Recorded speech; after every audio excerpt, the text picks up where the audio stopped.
My name is Lydia Prescott. I was 17 years old when the two people who were supposed to love me unconditionally turned a lock and cast me into the Oregon rain. That sound, the slam of our front door, it wasn't just a sound. It was a period at the end of my childhood sentence. It was the moment I learned that love could be a currency, and I was suddenly bankrupt. I can still smell it. Burnt cinnamon from my mother's overpriced candle mixed with the scent of my father's aftershave and cold disappointment. Our pristine Portland home was so silent you could hear the ice melt in their glasses. I stood there, clutching that plastic stick with its two defiant pink lines, my heart a trapped bird against my ribs. My father, Patrick, didn't look up from his tablet. Real estate listings glowed on the screen, other people's perfect lives. "I'm pregnant," I whispered. The words hung in the perfumed air, toxic. He looked up, slowly, like I was a problematic clause in a contract. "You're 17, Lydia," he said, his voice a calm, surgical blade. "You have just rendered every investment we've made in you worthless." My mother, Elaine, finally turned from the window.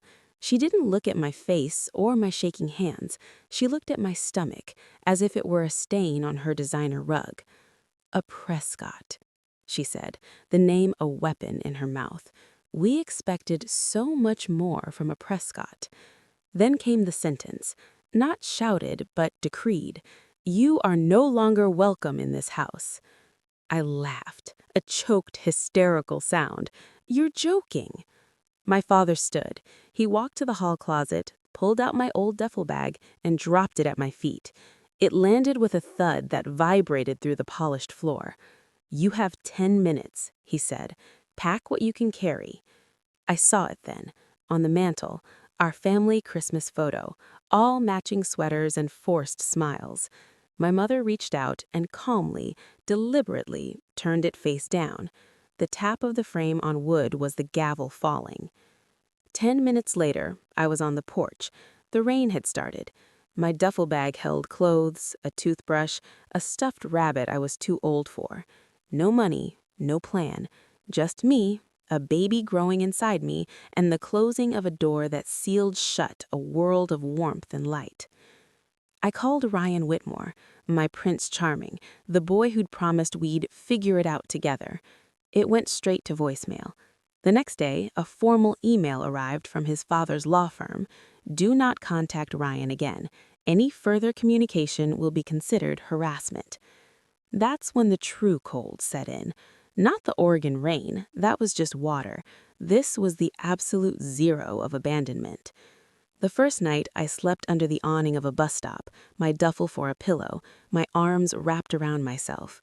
Every car that passed painted me in temporary light, then left me in deeper darkness. I whispered to the tiny life inside me, promises that felt like lies. "I'm sorry. I'm so sorry." By the third day, hunger was a living animal in my gut, gnawing at my bones. I fished a half-eaten bagel from a trash can behind a bookstore, the shame hotter than any fever. People walked by, eyes sliding over me, through me. I had become part of the urban landscape, something to avoid, not see. One morning, feverish and weak, I collapsed near the Willamette River. The world blurred into a gray watercolor of pain. The sound of the river mixed with the rush of traffic, a symphony of indifference. For a moment, a dark, sweet thought whispered, "Let go. It would be so easy."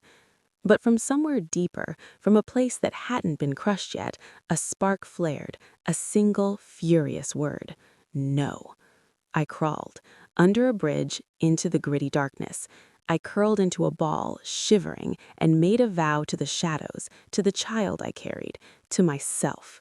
I will survive this. I will build something they can't ignore, and one day they will look at me and know the cost of what they threw away. The dawnlight the next morning was the color of old bones. A shadow fell over me. An older woman in a wool coat the color of midnight stood there holding 2 steaming paper cups. "You'll die out here," she said. Her voice wasn't soft with pity, it was rough with truth. I tried to glare, but I was too weak. She didn't flinch. She just extended a cup. Coffee, black. It'll warm you from the inside out. That first sip was a revelation. It was heat. It was life. It was the first kindness that hadn't demanded anything in return. "My name is Eleanor," she said. "Eleanor Walsh. She owned a restaurant. She didn't take me to a shelter. She took me home, a converted farmhouse smelling of pine, rosemary, and dog. A golden retriever named Murphy wagged his whole body in welcome. She gave me a room, a real bed, a note on the nightstand in elegant script. 'You are safe here.'" For weeks, I waited for the catch, for the bill, for the moment she'd reveal her own demands. It never came. Instead, she gave me work at her restaurant, the Maple Hearth. She gave me purpose with a scrub brush and a ledger. But more than that, she gave me an education. "You don't fight fire with tears, Lydia," she said one night as we counted the till. "You become the architect of a better blaze. You learn to control the flame." Eleanor was a strategist, a former corporate raider who'd walked away from a world of cold steel and built a kingdom of warm hearths. She taught me to read a balance sheet like a battlefield map, to see the weakness in a contract, the fear behind a bluster. She introduced me to her people, Caleb Monroe, an attorney with the quiet gravity of a fallen tree, and Lena Ortiz, a digital phantom who could find secrets in the static between heartbeats. "They think you're broken," Eleanor would murmur over tea. "Let them. The most dangerous weapon is the one they believe is harmless." I rebuilt myself in that farmhouse. I saved every penny. I learned. The trembling girl was packed away, muscle by muscle, replaced by something steelier. Then the universe tested the new me. A searing pain, a rush to the hospital, the sterile, awful silence after. I lost the baby. The grief was a black hole, swallowing all the light Eleanor had kindled. I lay in that hospital bed, hollowed out, and I didn't think of a medical tragedy. I thought of a cold Portland porch. I thought, they killed my child the night they threw me out. Eleanor sat beside me, her hand cool and steady on mine. "You have lost something sacred," she said, her voice unwavering. "Do not let them take you, too. Build a legacy so mighty its shadow covers their pettiness." And I did. With Eleanor's backing, I adopted a baby boy left at a shelter. I named him Noah. When I held him, his tiny fist closed around my finger with a grip that felt like a promise. "You will never know this kind of cold," I swore to him. I poured myself into the Maple Hearth. I modernized it, expanded it, turned it into a regional empire. By the time I was 30, Lydia Prescott was a name spoken with respect in Portland business circles. I bought a penthouse with a view that looked down on my parents' old neighborhood. Noah grew, brilliant, curious, kind, my greatest victory. Greed has a long memory. It sniffed out our success. The first warning was a headline: "Prodigy's son, Noah Prescott, in talks with Invent Group," my father's company. Then the letter. Thick parchment, the Prescott crest. Not an apology, a lawsuit. They were suing for grandparent dictation rights and a familial share of my business profits. Their justification? Emotional reconciliation and Noah's right to his heritage. The audacity was breathtaking. The rage was instantaneous, but cold. Eleanor's voice echoed in my mind. "Control the flame." I showed the letter to Caleb. He read it, a slow smile spreading. They've overplayed their hand. They see a successful single mother and smell vulnerability. I looked at Lena. I want everything. Every email, every search, every financial whisper. She nodded. I'll make them visible. The trap was simple. I would be the vulnerable daughter, worn down with success, secretly yearning for family. I let my trembling voice be heard on a call I knew they'd monitor. I sent a carefully worded, emotional email expressing hesitant hope. They took the bait with the greed of sharks. Lena's servers lit up. Emails between my father and Ryan Whitmore, now a failed, desperate man, plotting to use Noah as an in. financial projections of reclaimed Prescott assets, my mother's searches on grandparent rights in Oregon and inheritance through minor grandchildren. We had them, but evidence in a file was not enough. They needed a stage. I agreed to mediation. The conference room was all glass and cold light. My parents sat across from me, a performance of concerned elegance. My father began, voice oozing false warmth. "Lydia, we just want what's best for Noah, for our family to be whole." I let a single perfectly timed tear trace down my cheek. I saw the flash of triumph in my mother's eyes. She's breaking. Then I wiped the tear away, and I smiled. It wasn't a warm smile. It was the smile of a safe being opened. "Your Honor," I said, my voice clear and cutting in the sudden silence, "before we discuss what's best for Noah, I believe the court should understand the plaintiff's definition of family." I nodded to Caleb. He tapped a key. The large screen on the wall flickered to life.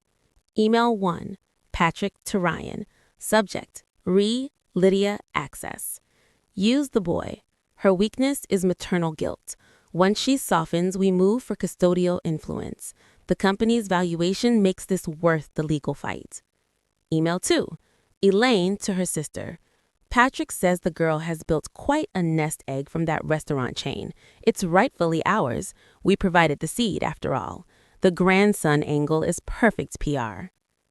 Audio file played. Ryan's nervous voice. "Patrick, this feels wrong. She's been through hell." My father's icy reply.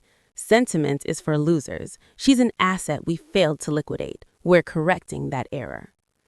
The color drained from my parents' faces. The mediators sat frozen. I stood. I didn't look at the screen. I looked only at them. 20 years ago, I said, each word a polished stone dropped into still water. You threw me out for being an inconvenience, a stain on your perfect image. You offered me nothing, no help, no hope, just a locked door. I walked around the table, stopping behind my mother's chair. She flinched. I built everything from that nothing, from hunger, from fear. I built a life. I built a son who was more of a Prescott in integrity and strength than you could ever comprehend. I turned to my father. "And now you see the fortune, the success, the unbroken spirit, and you want to claim it? As family?" I let the word hang, poisoned. Caleb laid the final document on the table, a scanned copy of a notarized letter from 20 years prior, their signatures, bold and sure, disavowing any parental responsibility or financial obligation to Lydia Prescott or her illegitimate child. "You didn't just abandon me," I whispered, the room so quiet they could hear it. "You legally erased me until you thought you could profit from me." The mediator closed his folder. "This mediation is concluded. I will be recommending the lawsuit be dismissed with prejudice and that the plaintiffs be referred for investigation for attempted fraud and extortion." My father's mouth opened. No sound came out. The performance was over. The audience was horrified. The actors were exposed. I didn't stay to watch them crumble. I walked out into the Portland sunlight, Caleb and Lena flanking me. The aftermath was swift. The lawsuit vanished. My parents, stripped of their social armor, sold their assets and left the state. Ryan faced charges unrelated to me. Lena had quietly forwarded his financial discrepancies to the right people. But winning the war wasn't the end. It was the clearing of the ground. In Eleanor's honor, I founded the Hearth Foundation, a nonprofit that provides housing, job training, and legal aid to single mothers and abandoned youth. The first grant recipient was a pregnant 18-year-old named Tasha, working 2 jobs and sleeping in her car. When she broke down in my office, whispering, "Thank you for seeing me," I finally understood my revenge's true shape. It wasn't their ruin. It was this, turning my pain into a shelter for someone else's pain. Noah, now a young man, runs the foundation's tech wing. Caleb, my steadfast counsel, slipped a simple ring on my finger one evening under the same farmhouse pines where Eleanor found me. I said yes. I am Lydia Prescott, They tried to erase my name, so I built a legacy so bright they have to see it every time they close their eyes. They thought they were throwing away a problem. They were actually throwing a seed into concrete. And honey, you'd be amazed what can grow from a crack with enough grit and sunlight. Revenge isn't about destroying someone else's house. It's about building your own castle so magnificent the ruins of theirs are just a footnote in your view.